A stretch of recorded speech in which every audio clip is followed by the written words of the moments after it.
Hello everybody and welcome to Geopolitical Trends. My name is David Baralu. So good to be with you as always. Well, it's official. Saudi Arabia now is trading with the Chinese using the Yuan RMB. Yeah, whoever thought? It's official. In this video, I'm going to provide you a brief assessment as to the long-term implications geopolitically and economically about this deal and how it will change the global financial system, whether the West likes it or not. But before I do all this, as always, I like to extend my sincere thanks to the channel's members and also to you subscribers. And if this is your first time landing on this channel, please make sure to subscribe and smash that notification button so you will be notified every time I upload a new video, or I'll schedule a live stream or something like that.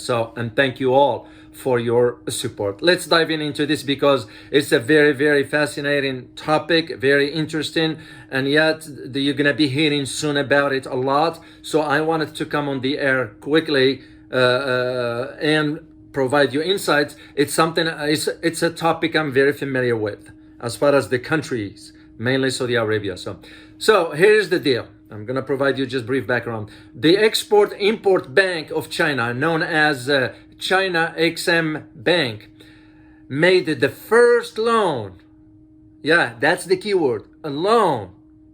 Made the first loan cooperation with the Saudi National Bank, which is the largest bank in Saudi Arabia, not in US dollar, in renminbi, in yuan or renminbi, And this will facilitate now the financial cooperation under the framework of the China-proposed BRI, Belt and Road Initiative. Yes, because Saudi is going to be part of the BRI, and now the financial aspects will be merged. That's what is very fascinating about this one here.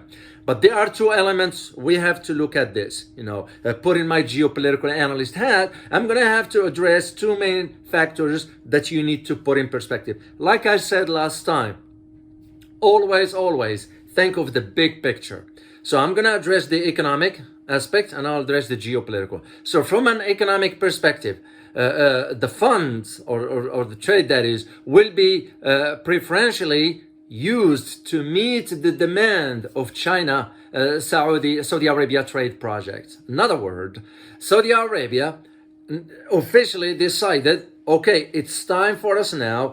Any bilateral trade with China does not have to go through the US dollar, through the SWIFT system.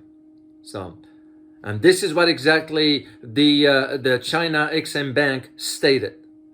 And I will provide you a link to all this, by the way, because yesterday when I posted when I had a post, some of you were asking, well, we can't see this on the Western media.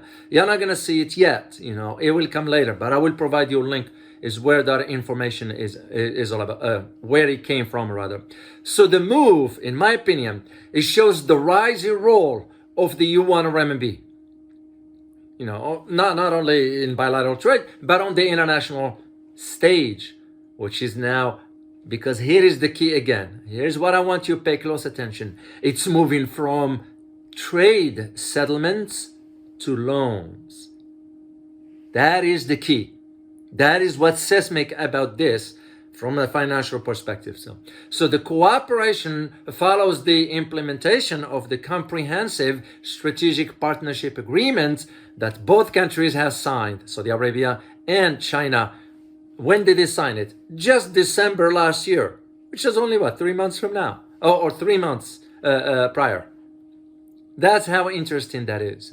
So this is the first instance of cooperation between Saudi Arabia and the China EximBank. And this, as I said earlier, will help facilitate now the financing and trade among countries and the region along the routes of the Belt and Road Initiative, and will achieve, believe it or not, a win-win for all. This is what's seismic and what's important about it. So in saying it differently is, now by having Saudis trading in the yuan or RMB, what you're going to be noticing is that more countries in the Gulf region will be moving towards that. Iraq already did. Iran is already doing it. Turkey is on the move towards that. You can just see the trade, that sort of trend moving forward. If I am to guess, it will see Qatar soon. You're gonna see United Arab Emirates soon, Bahrain, so, Kuwait, so. But those are the main countries, and this is what you're gonna be noticing moving forward. So China and Saudi Arabia have made much progress now in creating synergy between their strategies.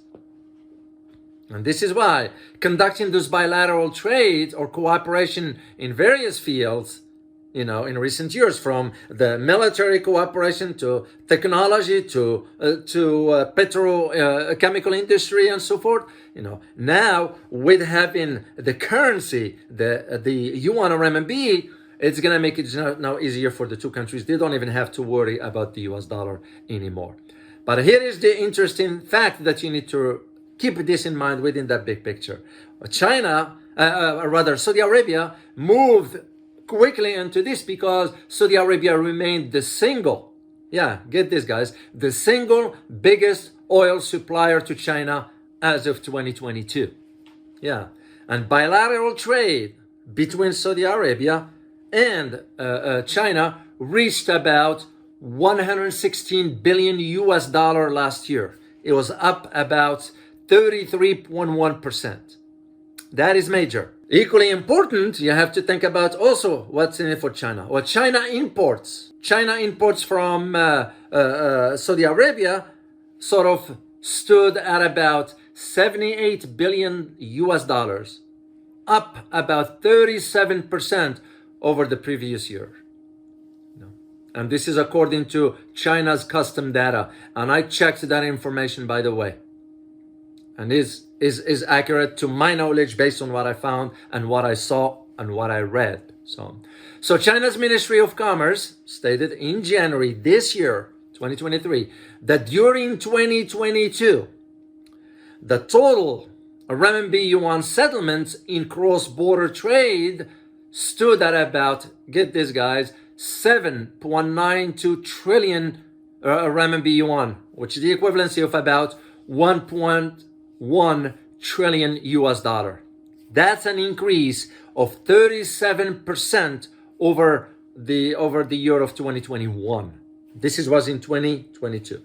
So, while cross-border,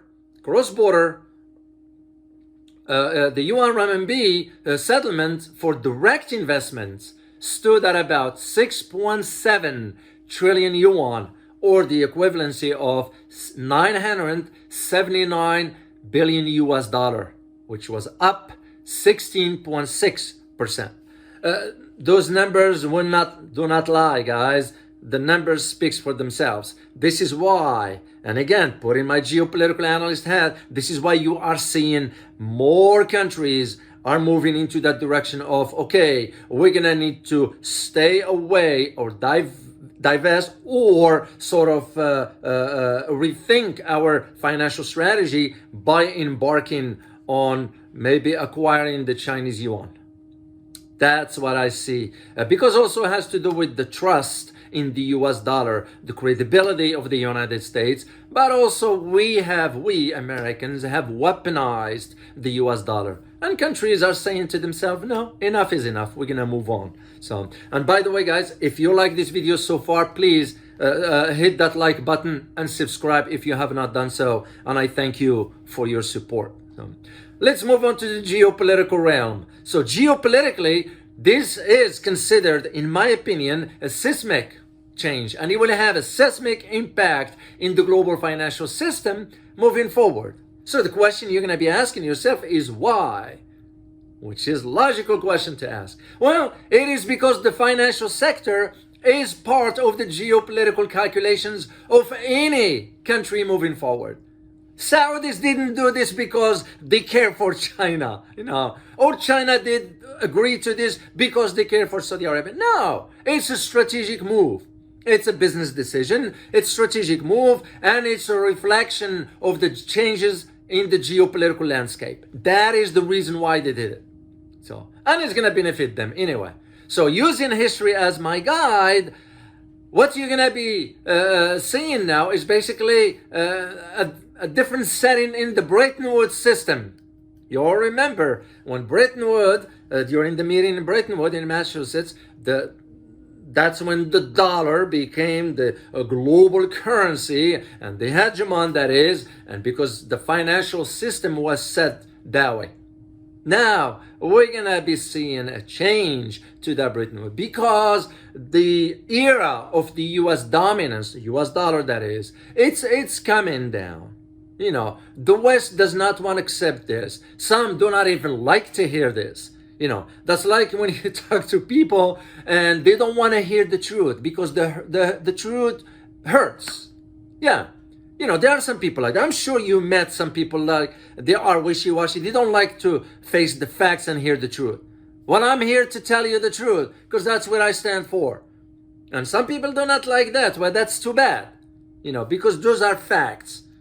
That's what I'm coming from here. So the RMB Yuan's growing momentum in overseas markets, you know, can be expected to continue, especially when you consider what Russia is doing, and Iran is doing, and Turkey is doing, Saudi Arabia, Iraq, and the global south. Yeah. In the case of Russia, because Russia was the top, it's considered one of the top 10 largest global economies in 2021. Of course, because the natural resources and so forth. And of course, Russia, as we all know, is faced with unilateral sanctions by the United States, or the West for that matter. So, and this is why it makes more sense to see other countries moving forward. Even India now is trading with Russia using the rupees and rubles. They bypassed the US dollar. So Saudis are looking at that and saying to themselves, no, we need to move forward into that direction before it's too late. As I said earlier, Iraq's central bank already decided to allow trades from China to be settled directly in RMB. Yeah, Iran's financial tribune has stated that an Iranian official stated that Iran and China have recently talked, yeah, get this guys, talked about increasing the share of their national currencies in two-way trades, given that the RMB Yuan accounts for considerable parts of bilateral trade and de-dollarization is on the government's agenda. Yeah, and of course Western media is not going to disclose this. Is because this is like a major dent for the credibility of the US dollar on the market. Make no mistake, the dollar still strong on the global market, you know, because what I'm talking about here, it's not going to change overnight, but this is the sign for it. Those are the subtle signs. And especially I'm a student of history, and if I learned something in geopolitics is I always look at two main things: the financial aspect and the economic aspect, because the signals that you can retract from there or get from those two sectors, the economy and the financial sector, the financial system, will tell you right there, will give you an idea where things are headed. And to me, this is what I'm seeing. So, and you all see what is happening, you know, as country after country now is shifting away from using the US dollar, given, as I said earlier, the trust in the US dollar is eroding, with the major economies looking at alternatives. That is what's at the heart of it all. So, and it's a reality, and this is why I wanted to come on the air. That's why I have this channel here.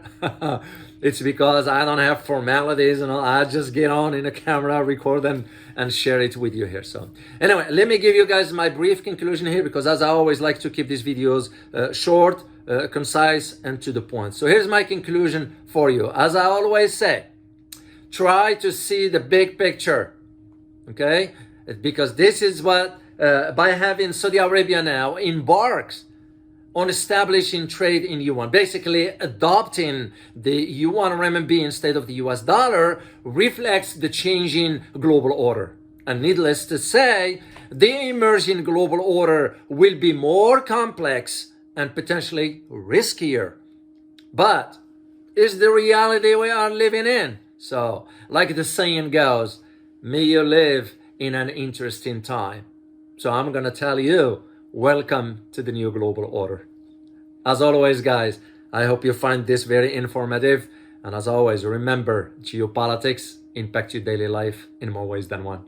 Till next time, guys. Bye-bye.